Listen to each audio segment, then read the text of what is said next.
for a new radio.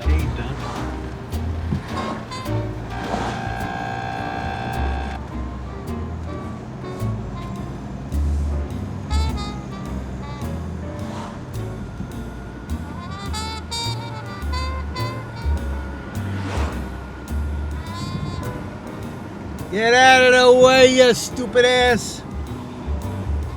So you get hit.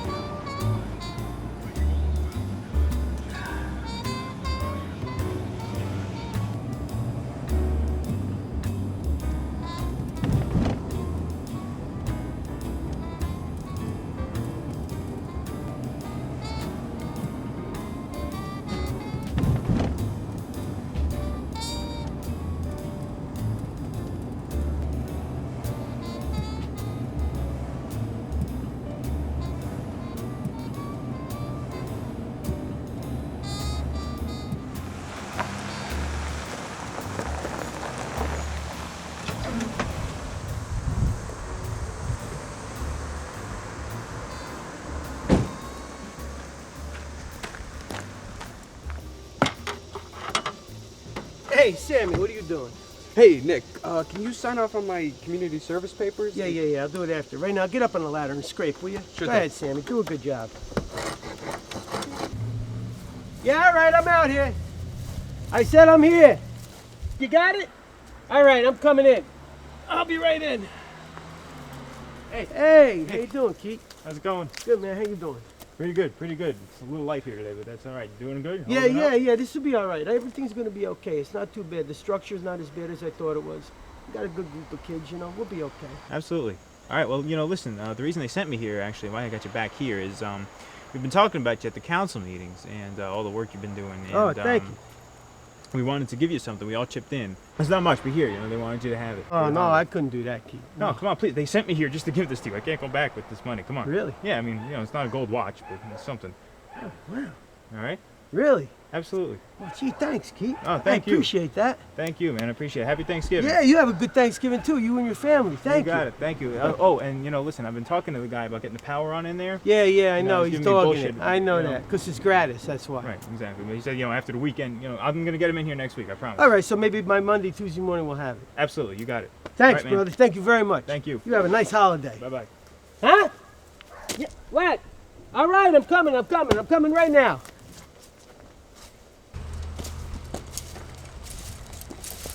Hey, good morning, Davey. How you doing? Pretty good, Nick. How about yourself? Not bad. How's business? Pick it up? Yes, sir.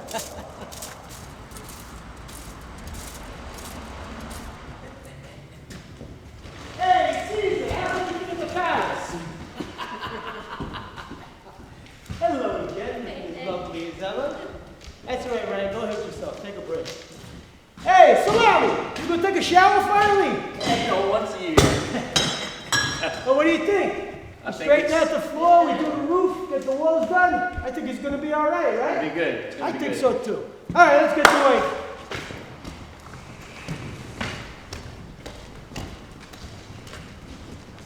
All right.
Little John, how's Robin and the boys?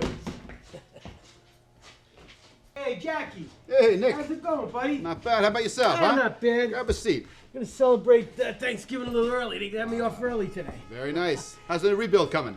You know, it's coming. Slow, but good. Yeah. How's business? Not too bad. We're steady. Yeah, huh? Ah, there you go. Look at that, Jackie. You're gonna be busy tonight, huh? Busiest night of the year. Sure, night before Thanksgiving, You got that absolutely. right. You got some help coming in later? A little bit of help, yeah. Yeah? Yeah, Bobby coming in later. Good. Yeah, it's always my favorite time. Hey, Jack, where were you before this? Me? It's down in the city. Oh, yeah, you? Yeah, Where'd you work down there? Wall Street.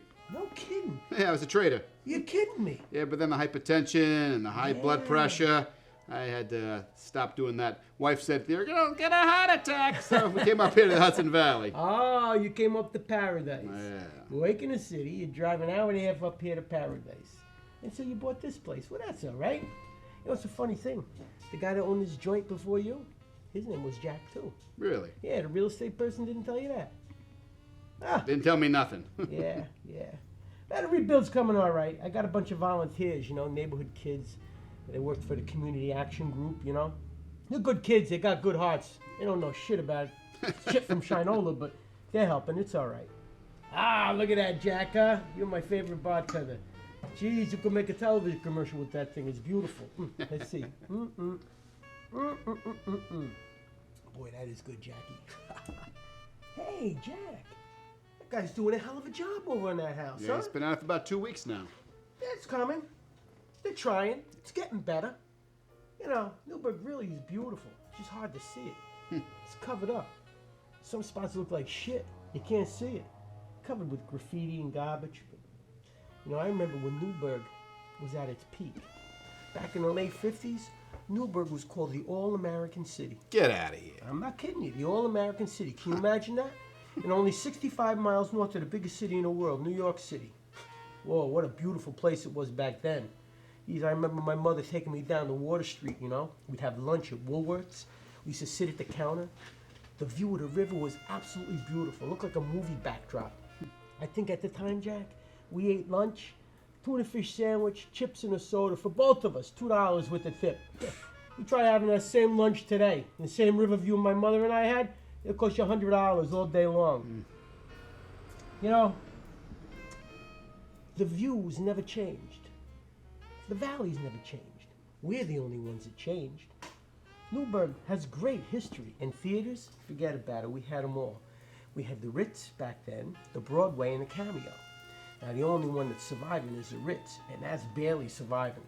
But I tell you, the Ritz is beautiful. You ever been in that theater? That's a real theater, Jackie. Oh, yeah. You know, back in the day, all the big acts in the country used to come to the Ritz, and they would do what they call dry runs. So they would come on a Wednesday or Thursday and do their shows, and then head into Manhattan. Newburgh was a tough crowd, so if they did well here, they knew they would do fantastic in Manhattan. What a great place it was back then. You could go to a show anytime, day and night, and never be afraid. That's because a lot of wise guys had bases here. It was so close to Manhattan, that's why they used to call us Little Manhattan. Yeah, I'm not kidding you. That's a funny thing. My grandparents on my mother's side, well, they were Italian. My grandparents on my father's side, they were Russian. My Italian grandparents, well, they lived down on Washington Street. You know who slept down at the corner of Washington and Liberty Street? I give up. George Washington. Yeah. You've been here 5 years. You don't bring your kids down to Washington's headquarters? Oh, it's beautiful. You should take them down there sometime. You don't have to be afraid. My grandparents on my father's side, they were Russian. They lived down on Edward Street. They called Edward Street the gas house. They called it the gas house because it was right next to the Central Hudson property where they used to store these big, huge silver balls. But huge, Jack. The size of a friggin' house. Hey, those are some big balls. Oh, yeah. I like that, Jack. Well, anyway, they used to store all the gas to service the city in them big balls. And somewhere along the line, somebody got the idea if somebody drove by with a cigarette and flicked it, Newburgh would wind up on the other side of the river in Beacon.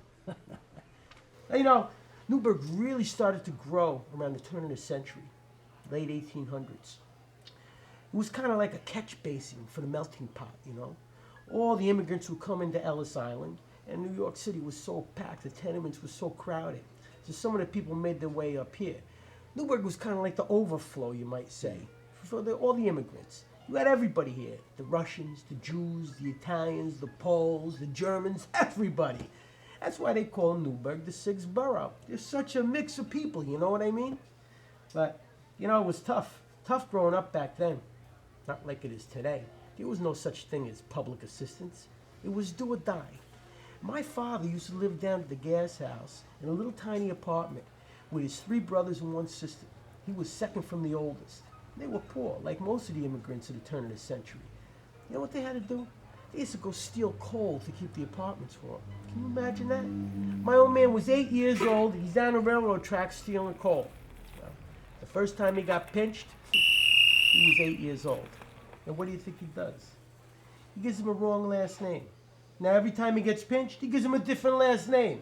You know what the problem now is, Jackie? I don't know what the hell my name is.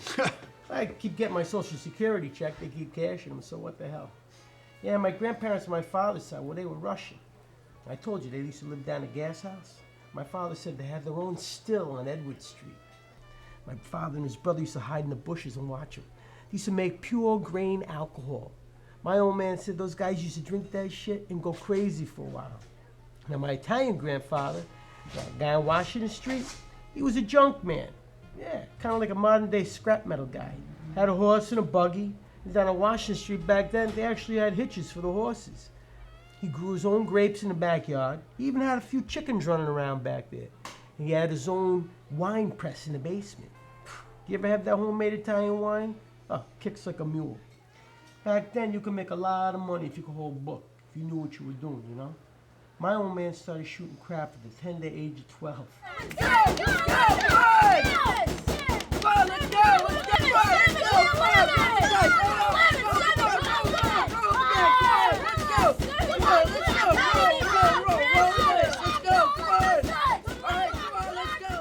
He never graduated the 8th grade.